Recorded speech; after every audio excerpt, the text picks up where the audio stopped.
on a network somewhere. And you can hear us every weeknight on, right now, 8 different networks. We're out there at 8. We're on Red State Radio. Shout out to Red State Radio. And I'm actually going to start shouting out to all the syndicated networks that we're on, at least one a night. But shout out to Red State Radio. Fantastic group of people over there. And if look, redstate.com. Yeah, that Red State. I'm on it. Go figure. It's a beautiful thing. So, the listenership keeps growing nightly. The numbers keep growing every night, and I'm just amazed by it. I am truly humbled and really glad and happy that people actually believe that I have something of value for them to give me their valuable time. And look, all I ask for is 2 hours a night. That's it. And because I'm on, and look, next week got some huge news for you. Next week, I mean, major news. So you're going to want to definitely tune in next week to hear the absolute unbelievable news for next week. It's fantastical. And we'll start leaking a little bit of it out, but the big announcement is coming next week. But I'm just flabbergasted by the success of this program thus far.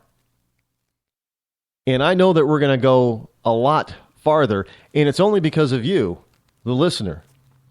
You guys are the ones who are fueling this, and I thank you so much. So if I am trying my best every day on a daily basis to get back to everybody, to read everything, to see everything. It's not easy, and it's going to get harder and harder the more people who end up following and interacting with us. But know that I don't put anybody else in charge to do that. If you email me directly, nobody else sees that. If you send me a personal message like on Facebook or on Twitter or any place else, nobody else sees that. I respond to that. Me and nobody else. That's how I believe it should be. I can't say that that's true of all the big guys. I mean, I know some of them do that. I can't say they all do it because clearly they all don't. But I will do my best to make sure everyone gets answered. And if I don't, please don't take it as a slight. It just means either I ran out of time for the day or I possibly did miss it because there's so much information coming in at me. I may have missed it. But I do my best not to miss a thing. And there's very little I miss. Trust me, there is very little I miss. Like the Swedish school band. I didn't miss that one.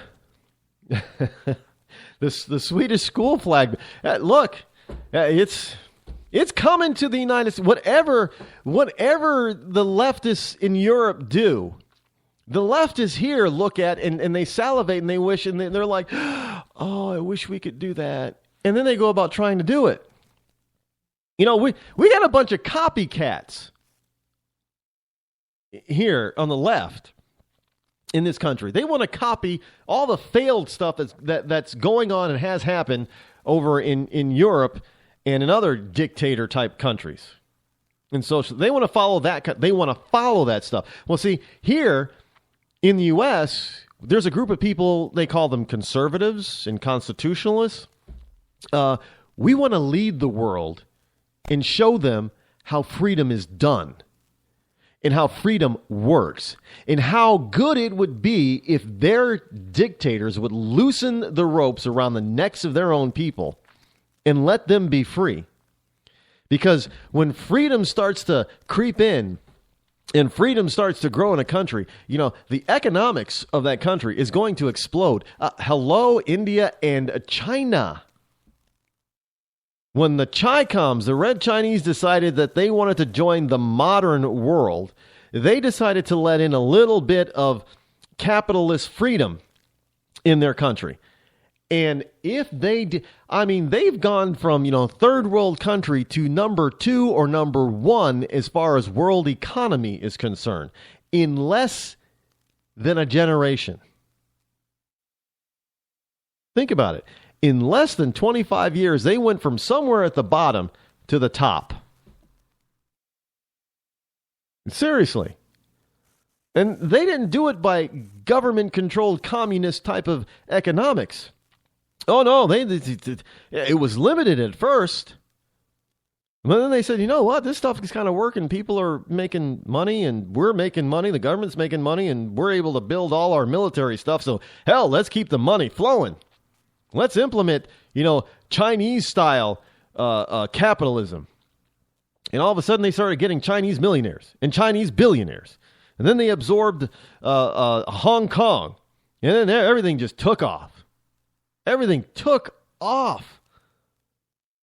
Yeah, sure, they're having their economic troubles now, but any established and growing economy is going to run into economic,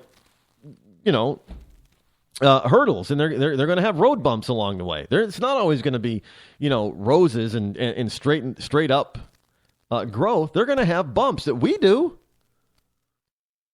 We have bumps even when the government doesn't try to screw things up. We still have economic bumps. It's just the natural order of things. You can't stop it.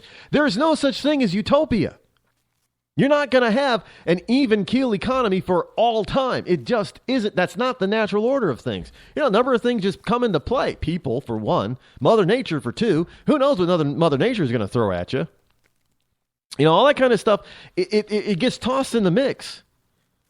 And sometimes we're able to handle it, and sometimes we're not. But that's the free market. So, I know there are people out there saying, but China's having some economic problems, Ron. They're not growing as much as they used to. They could even be retracted. China could even be going into a recession or something like that. That would be really bad. Well, you know what? That happens. Look, I am not praising the Chinese government. I'm praising the Chinese people for when their government allowed them to do something, they took the ball and ran with it. You understand? Because you can have an economic plan, but if your people don't participate, well, nothing's going to happen. The communist dictatorship of China, the People's Republic of China, decided to let in a little bit of economic freedom. The people of China, all 1.2 billion of them, just decided, hey, we got a little bit of this economic freedom. Let's take this and run with it. And boy, did they run. They catapulted their country. At one point, there were so many freaking skyscrapers going up that China basically had control of, or were renting, buying almost all of the world's cranes. Building cranes. There was a shortage at one point in time of cranes worldwide because so many of them were in China. There was at a time in China in the early 2000s, they had over 300 skyscrapers going up at one time in one city. Now, I'm sorry, but that doesn't happen in a socialist country. That doesn't happen in an economically socialist or communist country. It happens in an economically free country. Now, obviously, the politics and everything else is not free. It's still communist, but their economics are a lot more free than they used to be. And those Chinese people, man, when they heard it and they got used to it, they took off with it. And the middle class is there was no middle class in China 30 years ago. Today, they've got the largest middle class on the planet.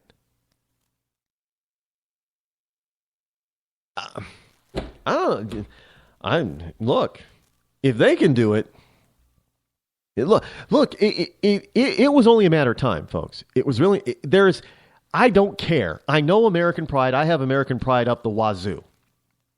But you cannot tell me that the United States can remain the number one economic power in the world when we only have about 330 million people. China has 1 billion more people than we do. It was, by simple numbers, it was only a matter of time before they economically take over and be number one. However, that doesn't mean they get to have the world influence. We can still have that influence. But you got to have a government, an administration, who's willing to have the influence, who's willing to utilize and wield that influence for good, and who's willing to stand up for freedom across the planet. We don't have an administration right now that does any of that. We have a wimpy, cowardly... All right, look what's happening with Iran right now. Over there in Yemen. Oh, yeah, I'm a big, bad United States president. USS Roosevelt. Now, yeah, you're over there. Go over there and pretend like you're going to stop the Iranians, okay?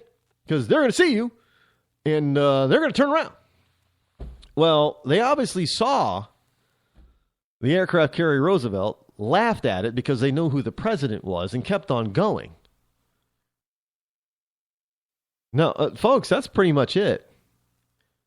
Our military is now being laughed at, not because they're weak, but because their leader, their commander-in-chief, is weak.